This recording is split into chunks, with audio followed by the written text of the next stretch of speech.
Hello, hello. Is that annoying yet? I feel like it's my signature and I can't get rid of it now. And welcome to your Friendly Neighborhood podcast. I'm your host, Darcy Seven, and here I am sharing my love of people and their stories, and specifically the stories of the movers, the makers, the shakers, the business owners, the creators, and the innovators of your small town. We have another first with us here today, and that is our very first couple. So welcome to Rebecca and Dylan. Thanks for having us. Yeah. And I'm here to introduce you all to your friendly neighborhood contract painter and artists of the Kingston area. Woo! Rebecca reached out to me via Instagram stories recently and briefly mentioned how Paint Beast, which is their business name, started. And I just knew this was a story that everybody had to hear. I think it's such an interesting start to it all. So can you share that with us? Yeah. So I think it goes back about 2 years ago. Okay. We just had our baby. I showed up at his job site. I was about 2 weeks postpartum, and he was carrying in these two huge fibers. And I remember his boss and the other guy was sitting on the truck, and all I heard was, "Get back to work, boy." And right there, I was done. I told him he either left that job or I left him right there. So I pretty much just quit right there on the spot. Okay, amazing. Because family's more important, obviously, and I was not being treated and Mama very Bear well, came so. out. Yeah. Oh yeah. I'm a little productive. Oh yeah.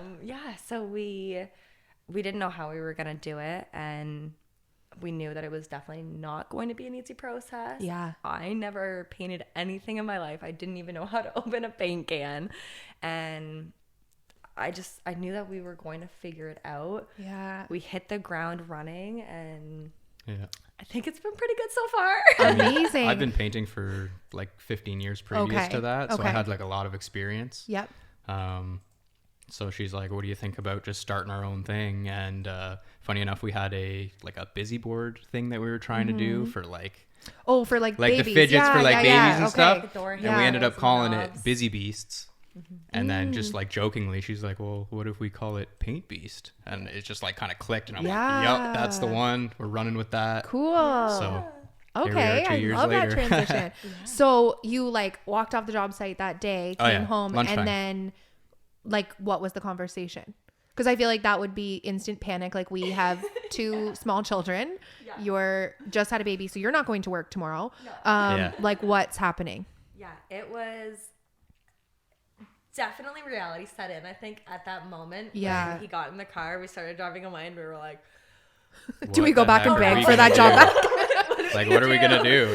Yeah. But it was funny because his boss, I don't think he really realized that he was actually done. And he texted him the day later and was like, it was about 9:30, and he goes, "Why aren't you at work?" Oh. And he was like, "I told you, I'm done. I'm not doing this anymore. We're going to do it for ourselves." And so the idea of doing it for yourselves came pretty quickly. It wasn't like you were there leaving was and no you were other trying option, to find really. another I wasn't job. going to try and find anything else because I'd been with 4 or 5 companies previous to that, and it's the same thing over and over. Yeah. Low pay, bad attitude with the boss type thing. So I was just I feel like I could be a better boss than all these other guys. So let's give her a shot. Yeah, and do it yourself. I was actually just talking with my aunt yesterday, who is a great listener of the podcast, very supportive, and always giving me feedback on my the episodes, I guess, and try this, and what about this question? I want to know this about people. And she was telling me a story about friends of hers. They live in the Muskoka area that also have a paint business, and she was saying the struggle that they had was that they get employees. You basically train people to then become your competition. No, exactly. I feel that. Do you guys feel that? I seriously feel 100%. that to my core. Okay. Yes. And how just that type of service industry, and there's others for sure, but this is such a great example of you are taking somebody on, you're basically paying them to train them to then go start their own business. So are you guys feeling that? Yes. Yeah. That actually happened to us. Funny enough. Yeah. I think it's part of the industry. I think that is 100%. Kind of what, I don't know how you avoid that truly. I think that is kind of part of it. Yeah, I think because we are a very niche company, we do all the standard stuff, but we really branch out into certain things like murals and things like that. Right. So because of that, it's a little harder to compete with what we do. Yep. And that does set us apart from all the other people, I think. But with previous employees, it was a learning curve. Yeah. Getting over that learning curve was a lot, because we have to come to the reality of, okay, if we're taking people that know what they're doing, we're going to be paying them a lot. Yep. And to figure out any job, you need like that grace period, at least of like 2 weeks, right? To Yeah. figure it out, to see how the company runs, to see how it works. Of course. So we know that if we're not making money throughout that period, or having to pay somebody throughout that period, it's gonna get really difficult. And then you also have the flip side of where you have to, you know, we provide the tools, we provide the paint, we provide all of that. So if they don't come with their own tools, we have to also fork out that money. So that's a little bit more challenging. And we did not expect that, I don't think. That was like a learning curve when we're gonna hire somebody. It was a slap in the face right away. Yeah. I think that's such a an integral part of starting any business, is when you're like, oh, that's the little part that like nobody told me about, or like, oh, that's an expense I did not consider. Absolutely. And I think that's like, in some ways, the beauty of this all. Like this is what I love about the podcast and talking to people, is everybody in their own niche has that in some way, shape, or form. And it's like, you know, you do kind of work out those wrinkles. And as you were talking, I was also thinking that whole competition thing that comes out at the end.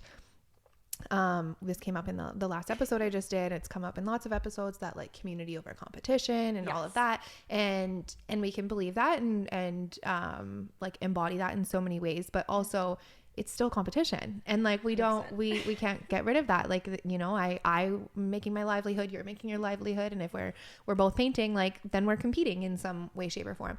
100%. But I think the benefit that you guys have is how niche you are. And so even if like your own employee goes to do their own thing, you kind of, part of it is like, you're kind of the OG too. So like, you know, people value that. And if they go to do their own thing, you're still the original. And I think that speaks like to people for sure. And for sure. Yeah. I mean, we do a lot of stuff like murals, exteriors, that kind of thing, where that's not your typical painting. So a lot of the people that are even coming in that do have experience coming into our company, they're like, what is this? Like, I don't know. And people think, oh, well, it's that easy, I can do that.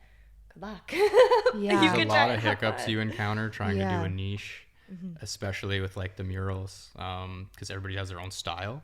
So like what I would do would be completely different to what somebody else would do. Of course, And it's a lot of hurdles, honestly. And I think like a true art form, like, and I mean, obviously in the murals, but even in regular painting, like, come look at my house. Like, I've done a lot of it. I've done all of it. There is like the creator part of what I love to talk about is like, there is true creativity here, and like a true art form. And I think that's something that maybe people don't really see when you say painter. Right. And I think that's cool. I mean, I've been creeping your Instagram for the last couple of days and really seeing that, and like just like the care you put into that. And I think that customers end up seeing that for sure. I mean, I think that I like when somebody's like, oh, they're just my painters. I don't know why, because I am a painter and he's a painter and we are painters, but I get so offended. I'm like, hey, kind of take it personally. I'm not just a painter, but I mean, I am here to paint. So I guess I kind of have to step back and get in my own lane. But I love that. So, even starting this podcast, so it's your friendly neighborhood. And then I like wanted to leave the blank to be like your friendly neighborhood candle maker, your friendly neighborhood charcuterie girl, like your friendly neighborhood painter. And what I've really struggled with since I started doing that is like, nobody I talk to is just that. And so 100%. like the candle maker, like she's so much more than a candle maker. There's so many more pieces to the business that she runs, and it's the same as you. And like, I think these titles that we have are actually super limiting, and definitely we have to just like almost know that like there is more to you than the painter. But I get what you're saying. And it's, I took the name from your Instagram, like, what was it? Contract painter and artists. And I think that covers it pretty well, but I get it. If you came to paint at my house, I would call you the painter, but I get it. Like, I do 100%. See what you're saying. And I think that's something to acknowledge, and just try to stay like super versatile and really live up to the name Paint Beast. We're trying to do everything paint. You know what I mean? Yeah. So if we don't know how to do something, we're going to learn how to do it and kind of bring that to the table. Mm-hmm. Yeah, I love that. Also like that you've been adding like some education onto your social media recently. I think that's really helpful. Mm-hmm. People love that. Okay, so when did the business officially get off the ground running? Yeah, so January 28th, 2022. So right post-COVID, kind of that weird time that we were all experiencing and going through. It was a very crazy time, I think, to jump ship on his job, knowing that he was the sole provider of our family. Yep. So, I mean, that leap was really scary, but we nailed it. You jumped right in. If you don't take the leap, you're not gonna get anything out of it, right? So big risk, big reward. Yeah. Just push through it. You guys definitely embody that for sure. I think that a lot of businesses started over COVID. For sure. But I don't think a lot of businesses started 2 feet in over COVID. And I think that's maybe the difference that with you guys. We were waist deep right off the hop. Hit with the ground 2 babies at home. And yeah. It was terrifying. I'm not even gonna lie. It was so scary. And there was a lot of nights that we were like, what are we doing? Did we make the right decision? Yeah. But a lot of questioning our decisions. How did you maybe what was the first that you were like, no, like we can keep doing this? Like what first job did you have where you were like, okay, like we actually like made a profit on this one? Like I think it was James Media, honestly. I think it was. Yeah. Lucas's building. We did the exterior of his building, and we had only sprayed one house out before that. And it was tiny. It was a tiny little house, and it was white on white. So it was kind of like you couldn't really see the mistakes that you were making. Okay. Yeah. So when we went to Lucas's, it was flat black, and okay. Anybody who's ever painted black before knows that if you get lap lines, like it's not coming out, and you got to redo the whole thing. Okay. So I did recently paint my bathroom black. Yes. Did you notice anything? It's the worst. You would tear my bathroom apart if you walked into it. No, we I'm wouldn't. sure it looks great. Yes, you would. The DIY. I am a very wake up in the morning, going for my morning pee look, and I'm like, paint my bathroom today. Yep. And sit my kids on the bathroom floor with snacks while I paint the bathroom. That's very. We can definitely relate to that. Me. Yeah. Yes, and. Yeah, I'm not a professional painter by any means. But yeah, no, it was black and you can see it all. Yeah. That's for sure. Yeah. Major startup costs. Yeah. So we started actually with $2.28 in our bank account. Yeah, we had nothing. That's why I was like super apprehensive. But I mean, we were already hitting the ground running, so we kind of didn't have a choice. Okay. I love so Kate from the Good Home Company loves to chat about finances. Thinks that we don't talk about it enough. Thinks that some of that needs to be shared. So 100%. I really appreciate you saying that. And I think that we need to acknowledge that piece. We were scraping the bottom of the barrel first day. We were barely even making rent. We were behind on so many bills. It was crazy. But we I was pretty much at the point where like my car was going to get repoed because we had no money in the bank, and we got our first request, and we went and bought a sprayer with that deposit, and we sprayed the house out white. It turned out absolutely perfect, funny enough. So we made a little bit of money there, put it back into the business, and then it just kind of started climbing from there. How did you get that first job? Did you guys start a social media page right away, or what was your first I was super big on we needed to look legit from the get-go. We knew what we were doing, and we believed in, like, I really, really believed in him and his skills. So I knew that he was gonna figure out that process. We just had to make everything look super legit, and that we weren't like some scam company that was going to go taking all the money and then running with it, because that's super worrisome. So the first thing we did was we built a website. I did that out of like our home because I didn't have any money to pay somebody to do it. So I had to figure that out. It worked out. And then we actually painted our bedroom. So I could use our own content shots on everything. And we ended up doing a feature wall in our bedroom. So we painted the whole thing like a light sage green, and then we had a nice dark pine green accent wall with gold palms. Kind of overhanging. Cool. And that kind of set us off for murals. We got a couple of requests for murals, and then right off the bat, regular painting. And it just started going, and we got super busy, and we actually took on too much. Really? And we almost drowned ourselves. Okay. What a like moment for social media though, eh? Like that free platform where you're like, we get a lot off Instagram, honestly. I bet you get a ton. 90% of our jobs is from Instagram. So And then really that good word for of them. mouth, like once you get one customer 100%. through Instagram, somebody's like, It hey, spreads just like check out their wildfire. Instagram. It's insane. I reached Yeah. out to like so many people. I just sent like a mass message and I was like, hey, we're doing this. I posted in a couple of his groups that he was on that like, hey, we're doing this. And we had a bunch of people reach out to us through Facebook as well. Oh, what a good move. Yeah. And so a couple of the guys in his like car group and all that were like, hey, I need painting. Can you come paint my house, or can you come do a mural in my house? So we jumped on that. We did it, and it worked out really well. I think we did our first I think Craig's mural. was our first yeah, one. Craig's was our first one. We did a cute mural, and he was having a daughter. So they were setting up the nursery and all that. So we did the pink wall with some palms coming down over top of her crib.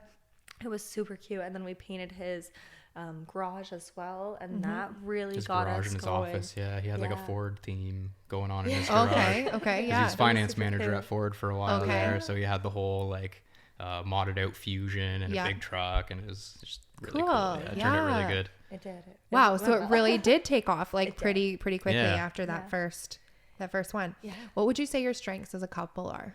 First of all, how long have you been together? Yeah, so we've been together for almost 7 years now. Yeah. Okay. Yeah.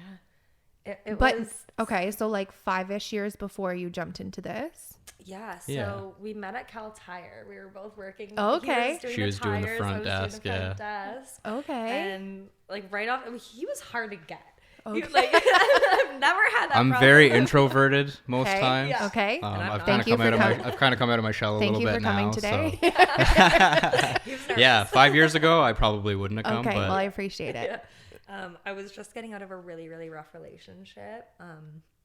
And so I had a daughter at the time. She was a little less than, I don't know, she was about 1. I think she was Okay. a little bit over 1. A Yeah, little like bit over 1, but I was super mama bear that she was not going to meet any guys. That was not happening. I did not want that. And it's that super fairy tale moment, I think, when I saw him, like something clicked and I'm like, I'm marrying him. And then like I jump back into reality and it was like, Absolutely no, I'm not. not. What am I Yeah. doing? Like, I'm good. Thanks. But I think as the days kind of progressed and they went on, I was like, Something about started him. cracking that shell. something's different. And then so like I remember I was trying to find him on Facebook just to see if he was in a relationship or anything like that, and I couldn't find him anywhere. It was so hard to find. Okay. I'm like, okay, who is this How do guy? I get the deets on this guy? Yeah. So I was like talking to my coworker Robin, and I was like, can you just like ask him if he has a girlfriend? Like it was super like elementary school. Yeah. I was going Like with yes, it. And I'm no, like, maybe. This Do you- is super, exactly. Yeah. Like, this is super weird. I've never like it was just way different than I think anything I've ever had. And I found out he wasn't in a relationship, and I'm like, okay, well, we're good on that. And then so it was really, really progressing. And then eventually I let him meet Bella, which is that day changed my life. Yeah. This is kind of cool. So we just recorded an episode before with my boyfriend who has like come into my girl's life, and very similar thing with just like, I was like, nobody is meeting my kids ever. Like we're going to date for 2 years before they, and it like, it was the total opposite, totally against everything that I said I would do. And it's, you kind of just know. And then I think as the mom, seeing somebody with your kids in that way is like, Well, it was funny because my daughter's Nana, who's still very involved in her life, and we're super adamant on that. She was dropping her off to me at work, and I was like, oh no, because I obviously didn't tell her anything yet. And it just worked out the way she was dropping her off. And I was like, it was about 3.5 months into our relationship at that point. And I was like, it was almost 4 months. I said 6 months. Like I was not letting him meet her until 6 months. I knew. And like, I was very adamant at the beginning that, hey, I am a package deal. Yep. Like that's just what this is. Take it or leave it. But I'm not doing the whole jump ship flip flop thing on my child. Yeah, same. And he was super supportive of that. And he was like, whenever you're ready, I would love to meet her, but we'll wait for that time. I didn't really want kids originally. I used to suffer with like some pretty bad depression. The second I met that little girl and I met her, she touched my hand, I was like, okay.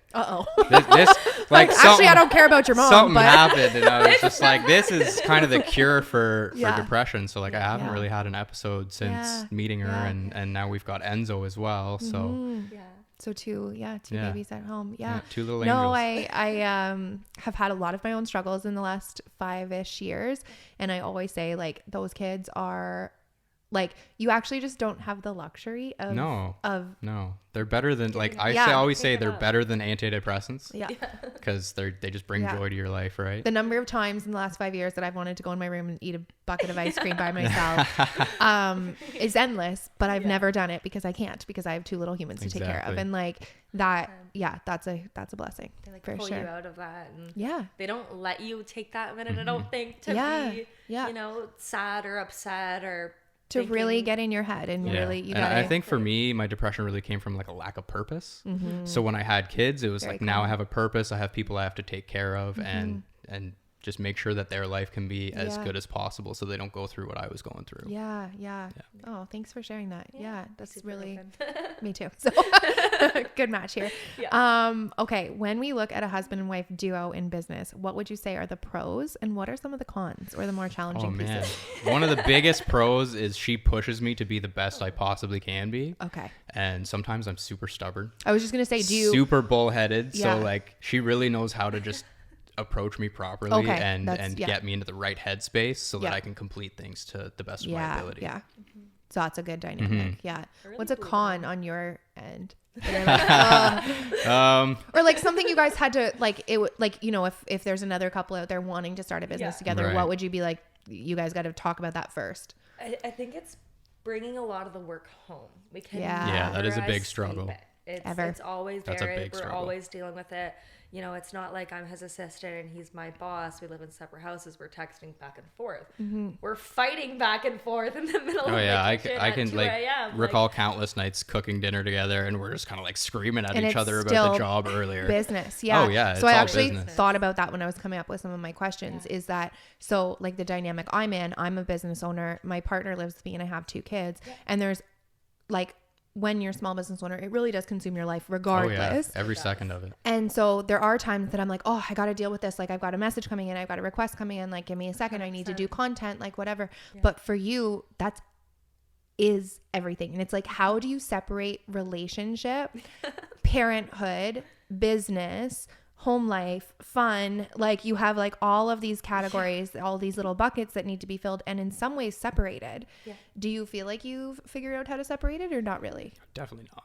No. It all kind of blends together, but we try to involve our kids a lot in our business. Yeah, like Bella's been on site with rollers, like painting duct work, and she loves it. So we really think that involving your kids is a big part. I think that's so key. We don't feel like we really have to separate it because it is part of all of our lives. I was going to say that. I think that we have all these buckets, and then I think there are those like couples that can make it work where it's like, no, this is our life, and actually it's like our whole family's life. Yeah. 100%. And I think I actually just, I don't know. Our kids are our biggest fan too. They're very supportive. Oh yeah, I love that. We just said like, how excited are they going to be on YouTube here? Oh, I know. I'm so excited. I don't know why I just thought of this, maybe because I said bucket, but the bucket list family where I'm like, they travel with their kids everywhere. And I'm like, they're experiencing life with their kids, which is also their business. And I think that that's sometimes like, when people say, how do you do it all? How do you, like, it actually does just all mesh together. Exactly. Really, and I think that if you kind of find that balance, but also I think when we bring awareness to it, like if you guys know that's what you're doing, then the actual disagreements are less because you're like, we know what we're doing. We know that like, we're going to take this home. We know 100%. We know our roles within this business. Yeah. Like, I think now we are really able to separate it because now we're also homeowners as well. So it's like, okay, well, we'll talk about it in the car. And then the second that we get home, it's like at least for 2 hours, everything needs to turn off. I don't even look at my phone. Good for you. We make dinner. We hang out with the kids. We do kind of our night routine with them. Get them all situated and ready to rock for bedtime. When they go back to bed, when they go to bed, then we pick everything back up. And it's like, okay, I'm still confused about this. Let's talk about this. How are we going to navigate tomorrow? What's our plan for tomorrow? Yeah. Because I want to show them that life isn't easy and that it's okay and healthy to, you know, have disagreements and figure problems out. I think that's a super important part of this business because my dad's also a business owner as well. So growing up, he was very separated from our family. Like he was still very present. He's a great dad and I love my dad. But it was very... The business part was I get what you're saying. So I never really saw that. And I want my kids to see that because it's a healthy dynamic. And a skill. Okay. Like it really is a skill. Really trying to instill like a healthy work ethic in our kids so that like, you know, laziness is going to crush you. Yeah. And you're not going to go anywhere if you're lazy. So you need to commit yourself if you have something going on. Yeah, I love that. And I think, again, that skill, like you get to see real life and you get to see what you might do someday. And there's two pieces that I feel like I talk about often. And one is repair. So I think that our kids never see repair. And whether that's repair in relationship challenges or like, I think we can transfer that to business too, where it's like something does mess up and you guys have to figure it out together and they get to actually see that.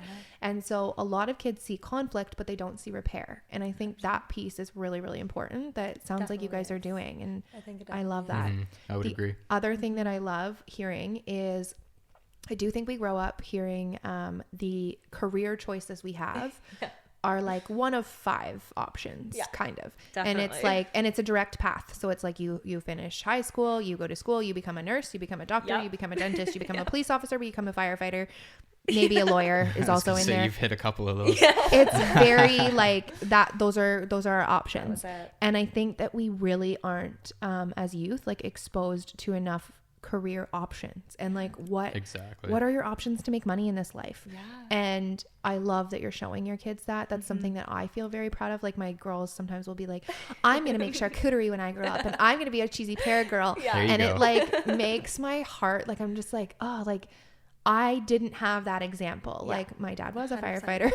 And like seeing that that creativity be built within them and know that that's a way that we can make money and support our families is just so special to me. I think that's so cool. Yeah, no, definitely. I think that especially with our daughter, she's a little older, so she's 7, so she's very more involved than our 3-year-old is. Of course, Obviously, he likes to just, you know, flip the rollers and call it a day. He'll throw the sticks around all the time. He loves to play with the paint.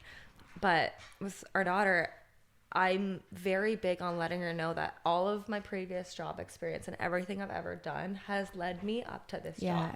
So it's okay to, you know, if you're not happy somewhere, it's okay to try something else. I want you to try something else. You just have to look at it like a life experience. Absolutely. Like I used to do body work all the time. I did body work before this, and before that I was painting. For painting companies, and then I kind of like decided I wanted to switch into automotive. It wasn't really for me, obviously, because here I am back painting houses and doing murals and stuff. But you tried it. Everything that I learned in that body shop, I still use today.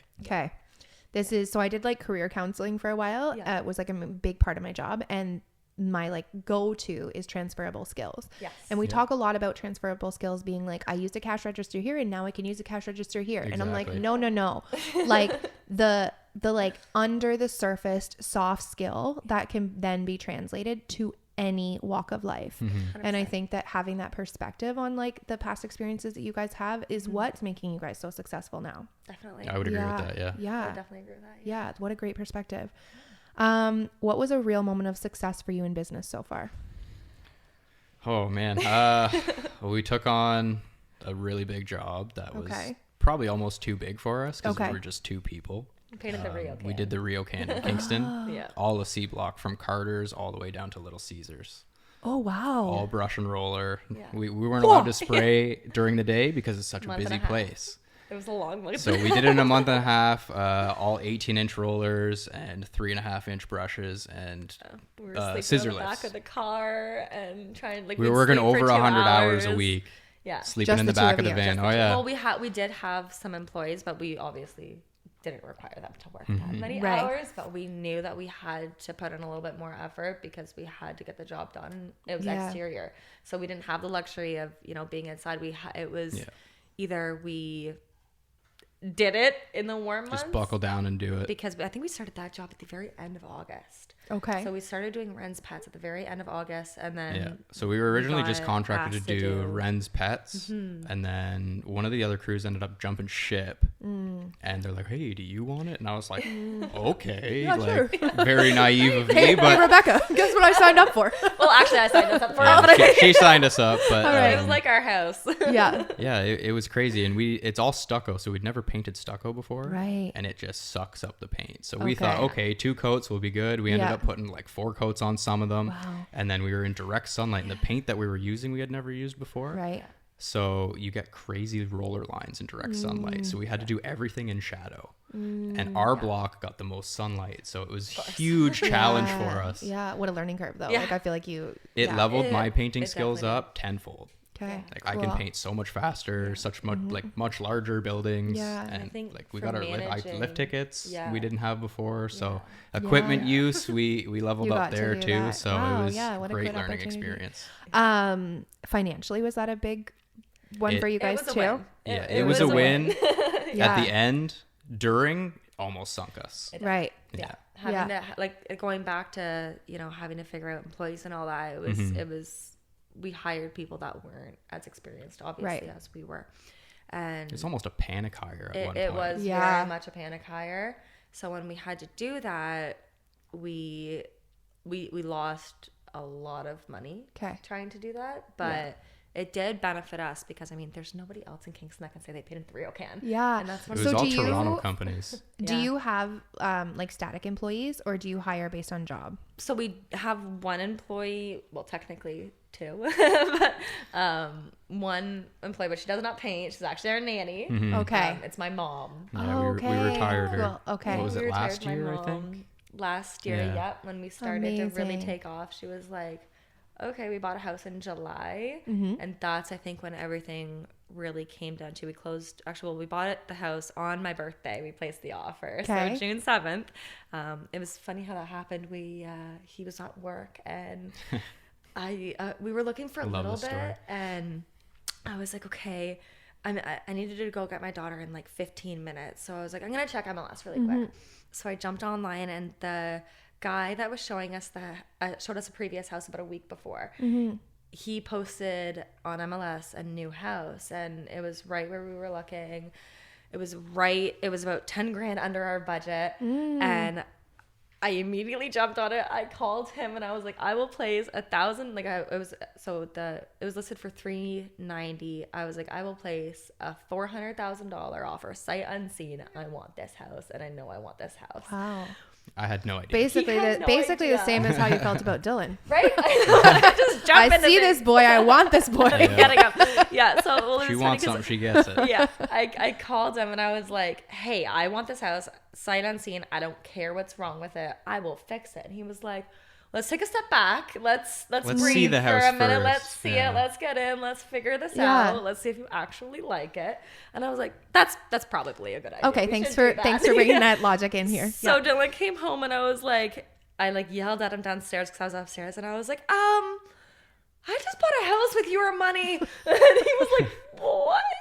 And he was like, what are we seeing this It kind of house? And I'm shocked me a like, little bit, but at the same time, I wasn't really surprised. You're also used to it. I'm pretty It gets used to the way she operates. So. Okay. Yeah. Okay. Sometimes it's a really good Yeah. jump into it, and then we figure out how to swim, and other times it's not so great. We need Okay. that life raft. Do you feel like you're a little bit more jump in and you're a little bit more I'm definitely think more through? reserved. Yeah. Okay. 100%. I do like to think things through before I jump into it. Yeah. But she's kind of the first one to dive in. I'm like, well, I guess I'm going I too. guess I have to figure this Yeah. out now.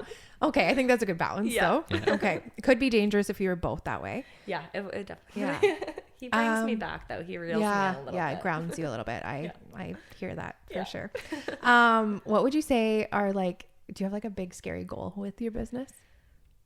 Or are you just kind of seeing where it goes? Honestly, Are we're you- just kind of going day by day. Yeah. And if it grows Yeah. into something that's huge, that's awesome. I'm Yeah. not really here for money. I'm Okay. here for passion. And I love to paint. I love to do art. I've been painting Good. since I was could barely talk. Amazing. So I would love to let you both know that the back of my mind right now is thinking of so many things I could ask you to do. Right? I'm like Okay, the outside of my okay. house. Whatever Yep. you I'm need. like a We've mural. got Yep. it. We've got it. Okay, I'm excited. Yeah. What would you say? We did kind of talk briefly about like the niche, but what would you say sets your business apart from others, and how do you maintain a unique identity? I definitely think murals and exteriors. Yeah. Yes, we are the spraying leading and murals for exteriors. It's a really, really hard thing to crack, and we're not just talking like little decks and stuff like that. Yeah. Like whole buildings, commercial stuff. We really only do commercial stuff nowadays. Okay. We still take on obviously residential stuff too. But a More lot so of our in the winter. a lot of our focus is definitely commercial in the summer. And Can you do an exterior in the winter or no? No, the paint will freeze and it'll just be a complete mess. Yeah. Okay. It would basically when it all freeze, kind of like if you take a bucket of water and you throw it at a building. But then in the spring it starts to melt. The same thing happens with latex paint. So it would literally leak off of the walls all over the ground, and it's a nightmare. Interesting. Or like, I don't know if you remember when it was like when we were kids and it was like -20, -30, and we'd take that like bucket of water outside and we'd throw it up in the air and it would all like go into ice crystals like immediately. That's basically what Okay. I didn't think so, but I was curious. We kind of talked about staff. Would you like to grow with staff? Definitely. It'd have to be the right people though. Yeah. They'd have to really fit the business. Yep. That's so key. Eventually we would like to have like maybe another mural artist. It's very hard to find somebody who's reliable though. Also, I feel like as you said that, I like instantly thought of tattoo artists and how they like to keep I wanted them... to be one actually when I was 18, and then just the competition in that field is huge, so I just kind of decided and to the do lack art of instead. regulations. So I have a friend that is doing her apprentice to be a tattoo artist, and she was talking to me about how you have to find somebody that also tattoos similarly to you, like what style, it goes back to style. Absolutely. And that's like, it's the same I'm with imagining us. you with finding another mural artist is like either they have to be totally different than you, but like something you like a portrait artist would be perfect for us, I think. Right. Because he doesn't do portraits. I barely I do get art. so I've done frustrated one mural with in my entire life, and it's on our house because I was like, try it out test and this see. out. And it's like just a bunch of like palm leaves and stuff like that. But he is very apprehensive to do portraits. I think he is great at it, but the perception I can definitely of the do them. is definitely I just better. you don't enjoy feel like it you, as much. And if I don't enjoy it, I don't want to do it. Okay. So. Yeah. Portrait art should be super, super cool. Yeah. All right. I might start practicing. Right? Okay. What is a project that you've worked on as a couple that really highlights your collaborative strengths? I feel like the Ryokan is the one example. Ryokan would definitely be the top one. Okay. The James Media Building, you ran the sprayer the entire time when I was on the scaffold. And if I didn't have her on all of these jobs, I definitely wouldn't have been able to achieve the finish that I have. Right. Yeah. I think we problem solve really well a lot too. Like she problem solves really well. Yeah. So I get very heated and flustered. Very Sicilian. Yeah. Hot-blooded type thing. Okay. And she kind of like cools me down. Yeah. Okay. Just like, hey, step back for a second, think about it from this perspective, There's been and a few then jobs, try to figure it out. Yeah, especially with our exteriors. There's been a few jobs where he like just things weren't going right, the pattern was off, and he couldn't figure it out. He was spending days on figuring it out, and I would just roll up and be like, hey, try it this way. And like, then it's like, what's oh my wrong. God, why didn't I think of it like that? Like you're too close to it. Yeah, exactly. Yeah. That's the artist in you. Yeah. That's Yes, interesting. I would agree. Definitely. Yeah. Cool. Hyperfixation. Yes. And too close to it. Like it's your art, so you're too close to it. Yeah. 100%. Cool. What strategies do you use to stay updated on trends within your industry, and how do you implement them, or do you care about that? Yeah, absolutely. I think trends are a big thing that we know we need to stay on top of, especially running such a niche market. Yeah. And really trying to appease to our clients. It's like, we look at Instagram videos, we see the best of the best and what they're kind of doing. And obviously we don't copycat them by any means. Not only that, but we have like an insanely good team at Design on Kingston. Okay. Marcy, Andy, Kevin, Lori, Emily, they're Keith. Okay. They're all great. Sorry, I don't know what that is. Design on Kingston is where we get all of our product from. Oh, okay. We use Benjamin Moore exclusively now. We used to use a bunch of other brands, but like it was very inconsistent. Right. So when we went to Design On, they greeted us like we were family, gave us a free gallon the second we walked in the door, asked who we were, what we were about. And it's just been a great relationship between us and them. Awesome. They've kind of like walked along this process with us and like tried to like have as us. you're growing, as you're almost like a mentor figure, because they've been in the industry for so long. I think they're out of Toronto originally. They are, so they had a store out in Toronto as well that they recently just sold. So now they're full feet into Kingston, and they are absolutely amazing. They're just like a small mom and pop shop that is on. Nobody really knows about them. When you first start off. Yeah, they're right behind the Timmy's there. Oh, okay. Just off Arlington Park. I know what you mean. Yeah. So they're right in there. And it says Benjamin Moore on the top. So you'd think going in there, it's this big box store, and it's not. The feel isn't even like the big box store. Do you have a reel like walking into the store? Yes, we do. Okay, I think I just saw that. Yeah. One. Okay. Yeah. It's the wallpaper one. That was I did their bathroom. Yeah. And okay. That was that. So that's one thing that they taught me how to wallpaper, because we never offered that. Right in the store in the bathroom. Actually, that's funny. That was one thing that I was like, I love wallpaper. Like, just love wallpaper. I love it. Absolutely love it. I have wallpaper. Joe hates wallpaper. I'm in the same boat there. Love That's it. all Yeah. So exciting. And but I've only done it once, and it was like, not was great. It like the peel and stick? It wasn't peel and stick. It was like glue, but it was nice because it was like smaller rolls, so it wasn't brutal. Yeah. But like little things that I learned, it was like my girlfriend's condo that I wallpapered, and that we didn't buy enough rolls, and then when you go back, it's not from the same. Oh no! And I didn't even know pattern, that exists. Like I didn't like. They told me, they're like, no, it has to be from the same. Like there's a number on it or something, and I was like, I didn't know that. So like the second half of your wall is going to be slightly different than the first half of your wall. Little things. I'll put a picture over it. Like little things like that. But yeah, when I saw you do that, I was like, ooh, I'm wanting to add some wallpaper to my house right now. And I was like, cool. She's the one. Yeah, you guys are just going to do my whole house. Like, I just came up to them the one day and I'm like, hey, I got a request for a wallpaper. I would love to offer it.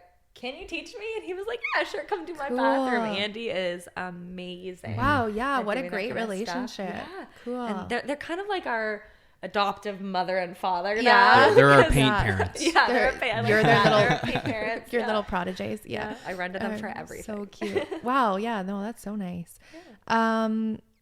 Okay. How do you navigate financial decisions and planning for the business as a couple? What advice would you give to other entrepreneurial couples in this regard? I think just have a plan and run with it. You don't. It's all trial and error too. Like you're never going to be perfect right off the bat, so you have to make the mistakes to learn the lessons. And you're open to that. That's absolutely. What I think that you have to be open to the mistake to learn. Even when you said that first job that you were like, what did we just do? You can look at all the people who came before you as much as you want, but you're never going to learn unless you make that mistake. It's so true. And then learn your lesson from it. Like if you keep making the same mistake, you're not learning your lesson. You really need to just. And I think like I'm a very YouTube learner. Like I'll go on to YouTube and I'll like, how is this done, or how do I do this or whatever. And that's a lot of the figuring out part of business that nobody really tells you about. That it's like, okay, yeah, they'll show you about 80% of the steps, but they won't show you that one really important step. It's like learning how to paint a landscape. Like you can find 100 artists online, but they're not going to tell you what the paint is that they're using, like what the medium is that they're thinning it with, and how much time you have to work that paint. Like that video is only an hour, but it took them like 8 hours to do. Yeah. And they compress everything into a small video so that you can watch it. It's just that piece that you said about like, you kind of have to make your own mistake to learn. Absolutely. And even that's how I learn everything. I could like interview 5 other paint companies, and they would all have like slightly different techniques 100%. Than you, and slightly different it all depends on your learning style, I find. Everybody's different. Like some people can learn from a book. I can't. Right. I actually have to put my hands to the physical application and learn it that way and make mistakes, and trial and error is very big for me. Yeah. And it really is for a lot of people. Like I think it's okay to not know everything at the beginning. Yeah. And 100%. as long as you voice that with the people that, we're big on faking it till you make it. Yeah. But don't you love looking back? Like, don't you love now? I scroll through our Instagram all the time and I'm like, look how far we have come. Yeah. I have said this the last 2 episodes. Like, if I scroll back to the beginning of my Instagram and see my first few boards, I could cry. I'm like, I put that out there. Like, right? Yeah. But then I'm also 100%. Like, oh, little Darcy, that was so cute of you. Right? And like, genuinely, like, I'm like, you had to start somewhere. You had to throw it out there. And that is a lot of what we've talked about with small business, is that like jump in, see what happens, pivot when you have to. Like, and even just like your guys niching down, like Did you really know that when you first started? Probably not. Like it probably has come, you probably had like some ideas about it. So I tried the mural thing too. I tried the mural thing when I was 15, but nobody takes you seriously as a teenager, right? Yeah. I was lucky enough to have Kathy at Express You Tattoo, who did all my tattoos. She kind of trusted me with the front of her shop. Okay. And then there was Black Star Piercing beside them. And after I did Kathy's shop, he kind of wanted me to match it because they were kind of like a brother-sister business kind of thing. They were kind of playing off each other because Kathy didn't do piercing and then Black Star didn't do tattoos. Cool. So she trusted me a couple times and we changed a few times. And there's actually still purple flames all the way up the brick. Yeah. It's still there. She's kept it all these years. And I think that was actually one of the things that like we ran on at the beginning because everyone's like, oh, like how does this hold up? How does that hold up? I'm like, well, he did this about 10 years ago and it still looks great. Good. Like, yeah. Oh, it's old. Yeah. I mean, like the wood up top is kind of falling apart just because of the building. But I mean, like the brick is still solid. There. So. Yeah. Oh, that's nice. I like driving by that one and looking at it and be like, look how far I've come since then. So yeah, and it is. I think we need to have those little like reflection moments and just be like, okay, we did it. Like, and we started here, and I think that's I'm big on knowing where you came from and remembering that. Yeah. Follower question. So I did have some people submit some questions. Yeah. Aside from your children, what is the biggest factor that keeps you going and keeps you inspired? Just the passion. Passion is a big thing. Like I said, we're not really here for money. Have any money? I know he's like, I'm not big on money, but I'm a very financial, safe person. I need to know that as long as I'm doing art, at some point, my brain is happy. Yeah. If I don't get to do art for a while, I kind of like get very down on myself. Yeah.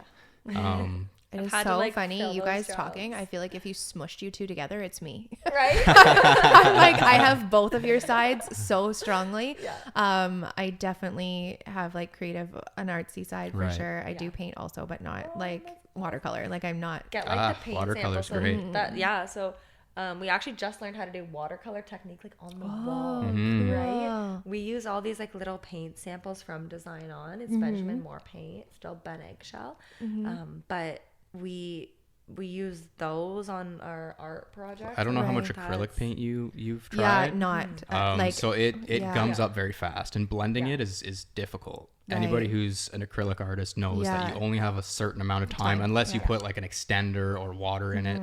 But then you start to lose opacity. So with the Ben paint, it's ready to rock. It blends perfectly, and you can actually work it longer than acrylic paint. So like anybody who is, we know that's an acrylic artist, we've sent them over to Design On and like, go get the samples.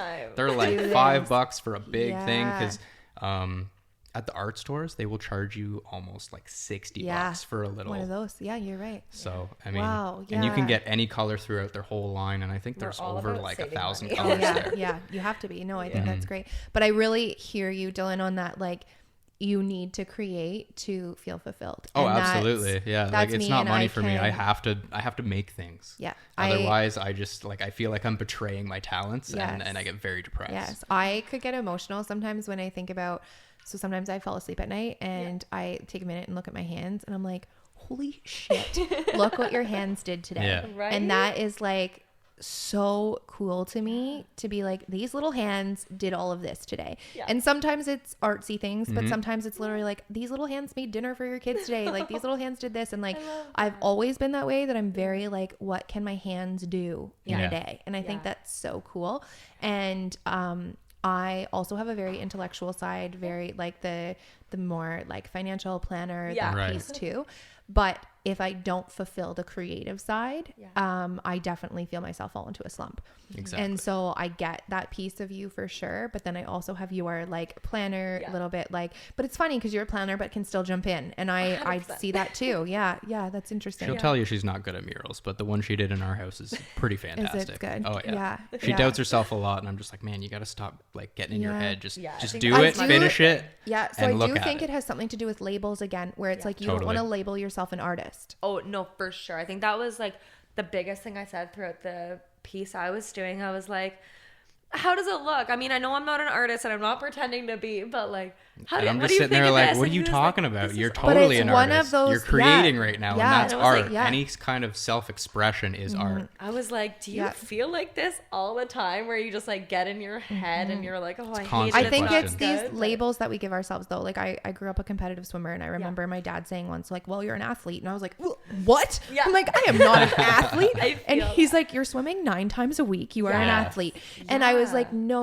Like, I'm a girl that swims. And like, same, even artists, like me saying like I'm an artist, I have a hard time with that, because I'm like, no, I just like paint for fun. Like I it's do the stereotypes that you get in the back of your head, right? That you have to be. Society kind of pushes this like, image on you. And like, you have to do it for a living to say that that's what you do, or you like, you have to be an expert to have that title attached to you, and you don't. And like, even something like the charcuterie girl, like I just said on the last episode, I actually am not super passionate about cheese. That's not what it's about. No, I'm super passionate about creating. Yeah. Okay, I love it's that. an art form in its own right, and because that's what it is. I literally I'm pretty passionate about food, just because I think it brings people together, but not, I like, don't ask me a cheese question. I actually know nothing about it. Don't ask me about cured meat. Don't really know that much about it. I can tell you what tastes good to me. That's about it. But aside from that, I literally just make like making a board pretty. Awesome. And I think when that's you really think good. about that, it's like, I have the title of like charcuterie girl, but like, am I an expert? Probably not. Right. But I just dove into it. And I think that's that piece where it's like, you don't have to be an expert to be able to attach yourself to the title. Yeah.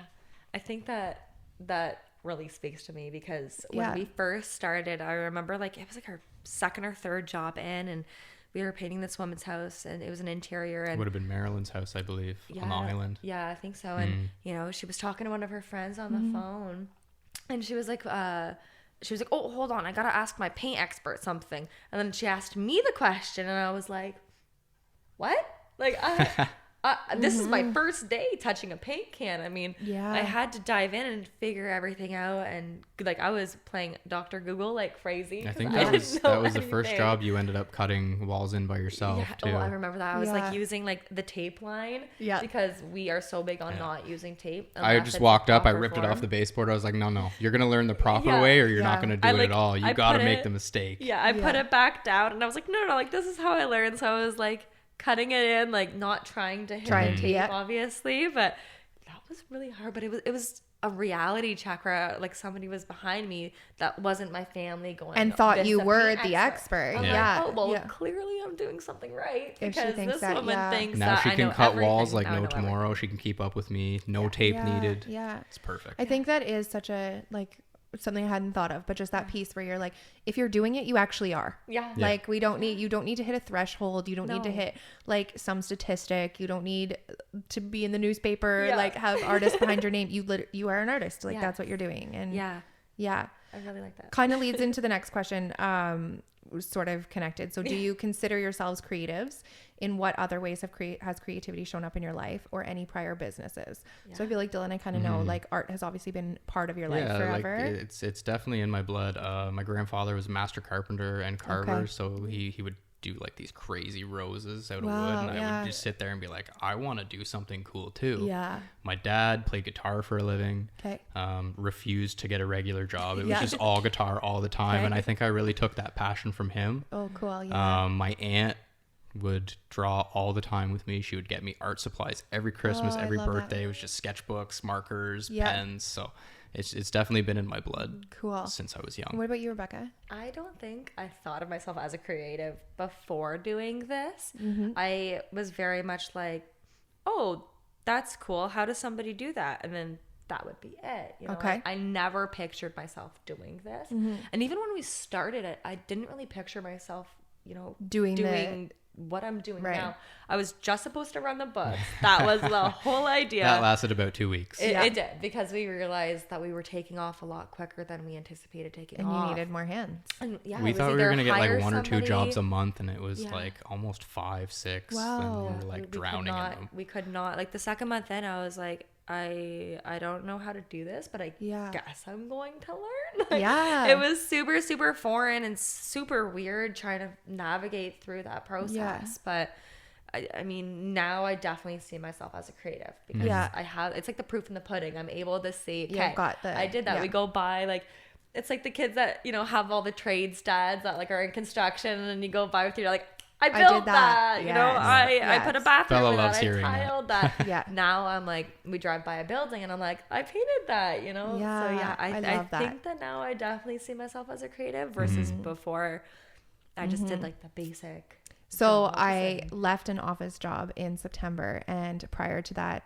one of my friends' husband is a contractor, and I would regularly be like, a huge part of me wants to work for you, right? Because that seeing what you accomplished at the end of the day, we don't have that in a lot of office jobs. Right. So I would like, yes, I felt like with an individual, I like made a difference, but like, then you'd have they'd fall back and it was an ongoing caseload. So like I couldn't see what I accomplished at the end of the day. And I would talk to him regularly and be like, you're building a house. Like, you start with nothing and then you leave at the end of the day and you see something, and then you come back at the end of the week and you see something else, and then you come back at the end, and then eventually you drive by and there's a whole damn house there that your hands built. There's somebody living in it and you're like, I had a part of that. Yeah. And like that sense of accomplishment, I think, is missing from so many people's lives because of the way that our society is structured in employment and stuff like that, and careers.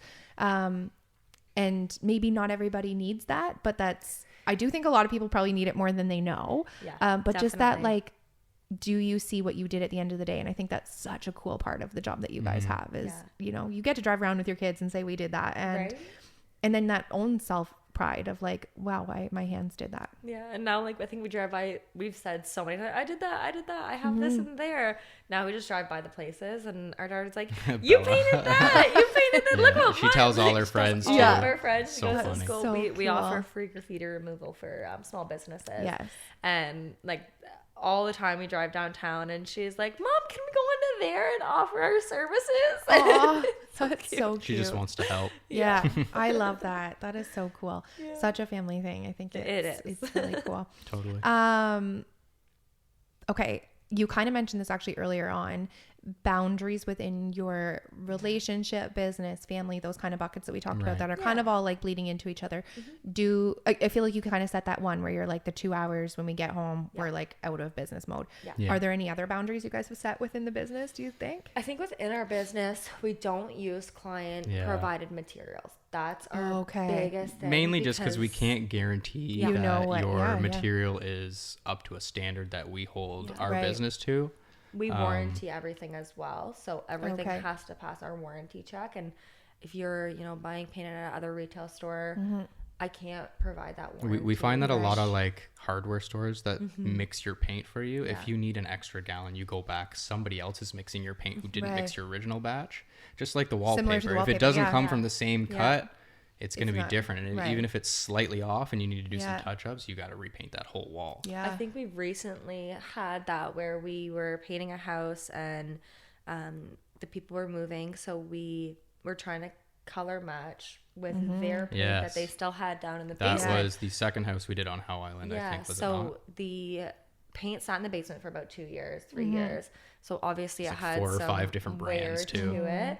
And we weren't exactly too sure. Like, the paint changed so much over the course of the 2 years that it was sitting in their basement that it didn't look anything like the paint on the wall. So what we did is we were like, okay, well, sometimes we'll break our own boundaries and we will use client provided materials if so we gave it a shot and it didn't. It just like reinforced it why did you not have work. that. We're just like, this is why we don't do this. So we even went back to the box store that they bought it at and we tried to color match through them. And it did not work. I was like, okay, this is this color. Can we get another gallon of it? They were like, yep, no problem. We went back. We put it on the wall. It was not the same at all. Most of the walls that we ended up doing were pretty sun faded because they got like all day, just hot sun baking. That's my exterior of my house.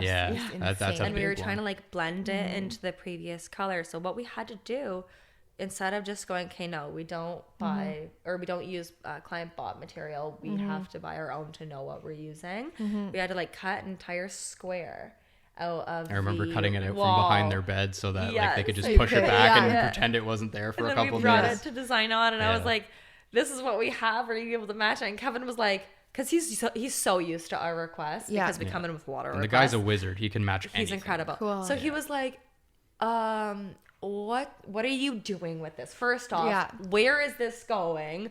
Where did this cutout come from? And this kind of goes back to like why they're so good, because other companies are just like, okay, you need a match. Perfect. I'll match it. There you go. Get out the door. Where he's like, what kind of application are you doing? How much of the wall are you painting? Like, what is the process here that they're trying to achieve? Yeah. He's very knowledgeable. It was pretty funny, but that was definitely, I think, one of the boundaries where we were like, okay, we have this is why we have this boundary. This is what we're not going to do again, because it was a runaround. It was really hard trying to figure it out, navigate through that. It was a good like week just trying to get the color right. Yeah. Instead of the day that it could have took just to be like, nope, we're going to repaint the whole wall. Yeah. It was like, it was a process. Yeah. Wow. That's, I feel like that, again, one of those, like, you learn as you go a little bit with that stuff. Reinforces that boundary a little bit. Yeah. We're kind of coming to an end here. Any last minute things that you guys feel like you want to share, or like, I don't know. Just anybody who's thinking about starting a business, just do it. Just do it. Stop making excuses and just jump in. Just jump. I think being more open about finances. I think it's okay to talk about how much money you're making, because at first, like, we started with $2.28 in our bank account. Yeah. Now we're running a high 6-figure company, almost 7-figure company at this point. Amazing. Just the two of us out of our house at the very beginning, not knowing really honestly anything.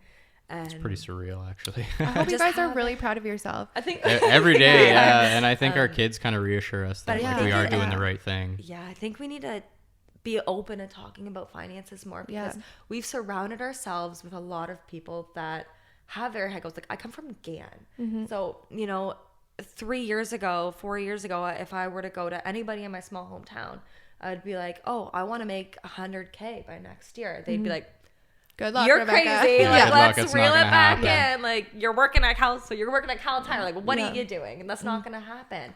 Now we've surrounded ourselves with so many people that make, and they all believe in themselves, right? So like, you really got to invest in yourself. Don't betray your talents, and surround just yourself with the people that are like-minded. You need a good mentor too. That's I nice. think you need our people goals, to look up to. I think our goals now, what our goals were at the beginning. They're not our goals now. They are our reality. They're our accomplishments. And you just keep moving to that next step. And now I'm like, okay, it's not so foreign only making $100K a year. Now we're surpassing that like crazy. So it's like, looking at the people before, I was like, okay, we can make $1 million in 2 years. Like, that's not a problem. It's totally doable. You just gotta like really believe in yourself and just keep pushing through and the see that vision, set those goals, take the job, and work hard. Like, it really good work ethic is number one. We're also working very hard for this. Who you have in your circle and who you're looking up to is who you are going to be. Yeah, for sure. So anybody who doesn't believe in you, don't waste your time. Cut them out. Cut them out. Yeah. The therapist in me has noticed something about you too. Can I acknowledge Absolutely. it? I don't know. Please share. Maybe. Actually, since the very beginning, and I almost mentioned it at the beginning, and I'm like, no, it's too early. I need to see it through. The trust that you have within yourselves, within your relationship, within your family, and within your business is like the ongoing stream through all of this. Right. I think you guys deeply trust. Yes. I think that's what the whole and like is on. Literally the value of you guys, the value of your business, the value is literally the word trust. Like that comes through in everything. You trust that you're able to do it. You trust in like your skill. You trust in your ability. You trust in your growth. You trust, like, I just keep hearing trust like over and over. And I think that's when we first started, I don't know why I did it.